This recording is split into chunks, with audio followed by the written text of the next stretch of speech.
नमस्ते बच्चों, आज हम प्रश्न संग्रह 19 के सवाल हल करेंगे। क्या है? नीचे दिए गए वर्णन के अनुसार कोणों की रचना करो, कोई रचना ना होने पर कारण लिखो। तो बच्चों यहाँ पर हमें कुछ वर्णन दिए गए हैं, इसके आधार पर कोण बनाना है। ठीक है, तो पहला सवाल क्या है?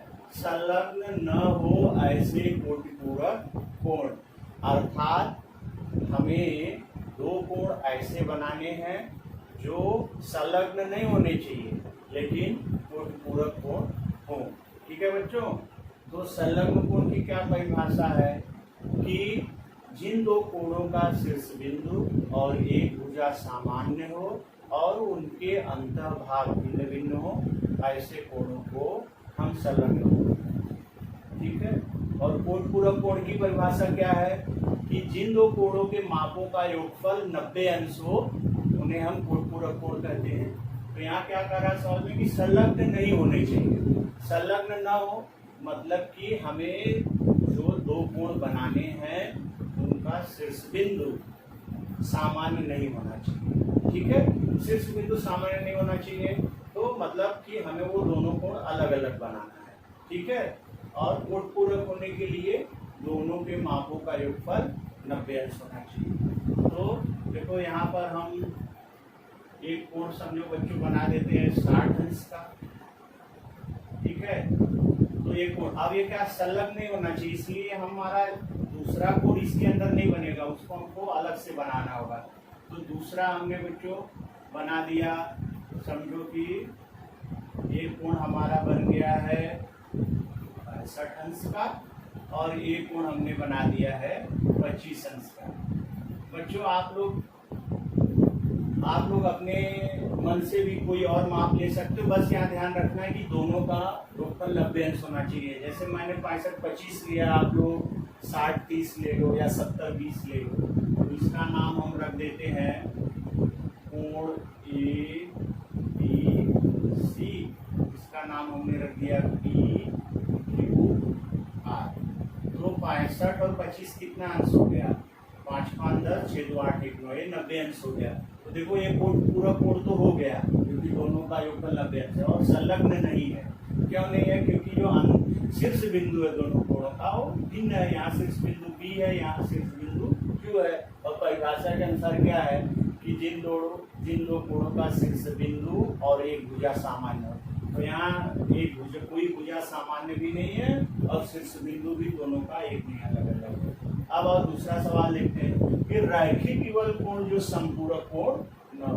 रैखिक युगल कोण किसे कहते हैं कि जिन दो कोणों की एक भुजा सामान्य हो और असामान्य भुजाएं एक सरल रेखा बनाती हो, उन्हें हम रैखिक युगल कोण कहते हैं। माने जिन दो कोणों की, यहाँ ये देखिए दो कोण है बच्चों, इन दो कोणों की एक भुजा यह सामान्य हो गई और ये जो दोनों असामान्य भुजाएं हैं ये एक सरल रेखा बनाती है, तो हम इसे कहते हैं रैखिक युगल कोण।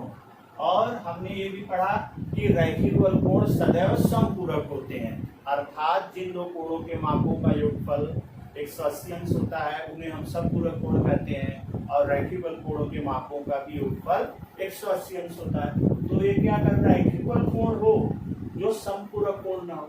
अरे भाई, जब रैखिक युगल कोण बनेगा तो समपूरक ही रहेगा, तो यहाँ पर हम ऐसा रैखिक युगल कोण बना ही नहीं सकते हैं जो समपूरक न हो। तो हम लिख देंगे कि ऐसे कोणों की रचना संभव नहीं है क्योंकि रेखीय युगल कोण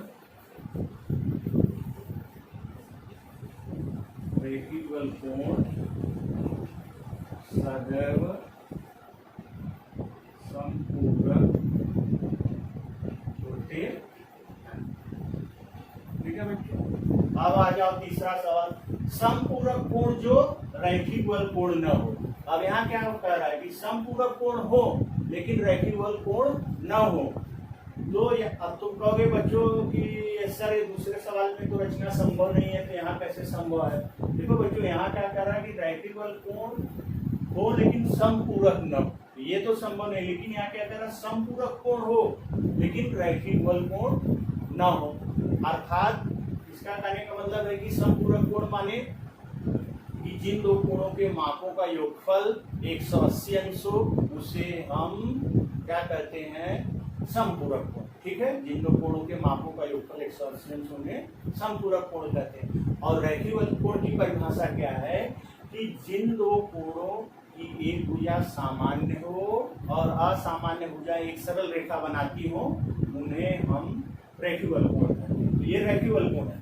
दोनों में समानता यह है कि रैखिक बल कोण समपूरक कोण होता है, बस खाली माप की समानता है। रचना के हिसाब से रैखिक बल कोण की रचना इस प्रकार होती है, खाली मापों में समानता है। तो इसीलिए यहाँ पर यह रचना संभव है कि हमें दो कोण बना देने हैं, इस तरह से नहीं बनाने हैं, बस खाली हमें दो कोण ऐसे बनाने हैं कि जिनका माप 180 अंश हो जाए, तो वो समपूरक हो जाएगा। समझो मैंने यहाँ एक कोण बना दिया 140 अंश का, ठीक है, इसका नाम मैंने रख दिया P की बात।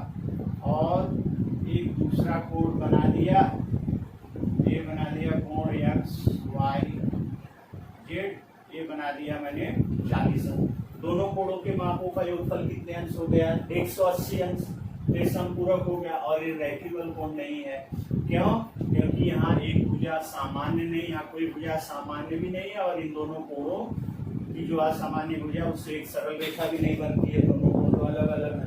तो ये समपूरक तो है मगर रैखिक बल कोण नहीं है। अब चौथा देखो बच्चों, संलग्न कोण जो रैखिक बल कोण न हो। संलग्न कोण हो लेकिन रैखिक बल कोण न हो। अब संलग्न कोण और रैखिक बल कोण की परिभाषा जरा एक बार ध्यान से समझ लो। संलग्न कोण किसे कहते हैं कि जिन दो कोणों का शीर्ष बिंदु और एक भुजा सामान्य हो तथा उनके अंतर्भाग भिन्न हो, उसे हम कहते हैं संलग्न कोण।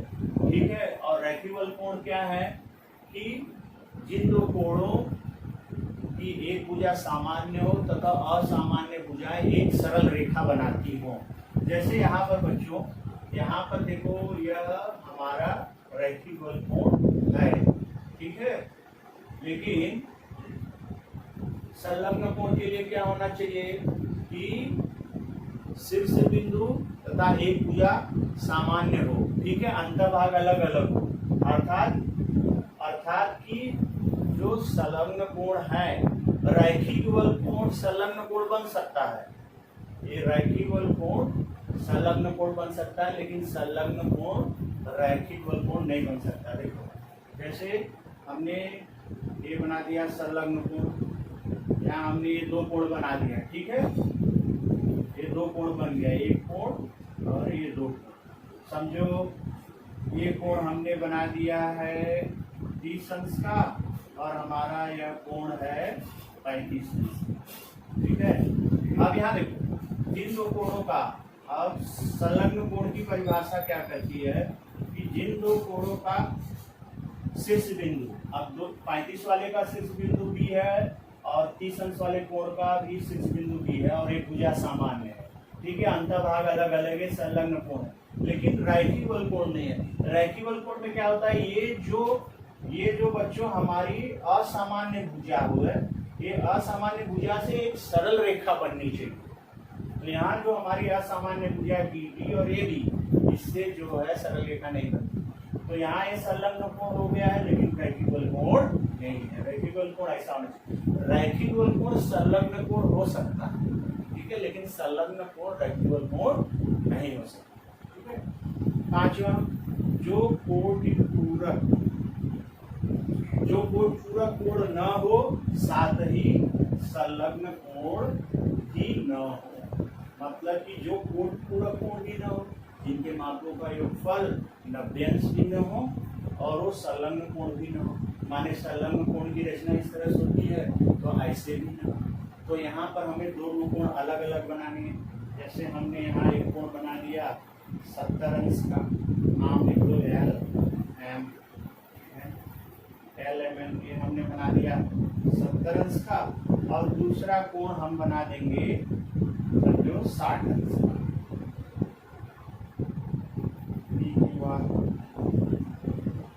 तो यहाँ देखो ये जो कोण पूरा कोण भी नहीं है, क्योंकि दोनों के मापों का योगफलन जो 90 अंश नहीं है। 70 और 60 कितना होता है 130, और संलग्न भी नहीं है क्योंकि शीर्ष बिंदु अलग है, आयाम है, यहाँ क्यू है, यह भी एक सामान्य नहीं है। तो हमारी रचना बन गई कि कोण पूरक कोण भी नहीं है, संलग्न कोण भी नहीं। छठा है रैखिक बल कोण जो कोट पूरक कोण भी। अब एक कह रहा है कि रैखिक बल कोण जो कोट पूरक कोण, तो यह रचना संभव नहीं है क्योंकि रैखिक बल कोण सदैव समपूरक होते हैं। ठीक है, तो रैखिक बल कोणों के मापों का योगफल 180 अंश होता है, और कोट पूरक कोणों के मापों का योगफल कितना अंश होता है 90 अंश। तो यहाँ पर ये दोनों बातें एक साथ लागू नहीं हो सकती। तो लिख देंगे कि हम ऐसे कोणों की रचना संभव नहीं है क्योंकि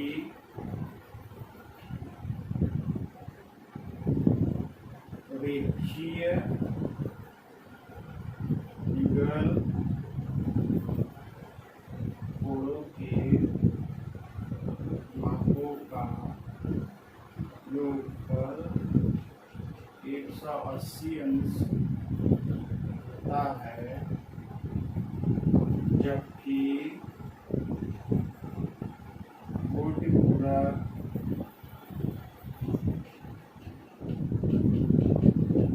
कोणों के मापों का योगफल 90 अंश का है। ठीक है बच्चों, तो ये हमारा प्रश्न संग्रह 19 समाप्त हो गया। धन्यवाद बच्चों।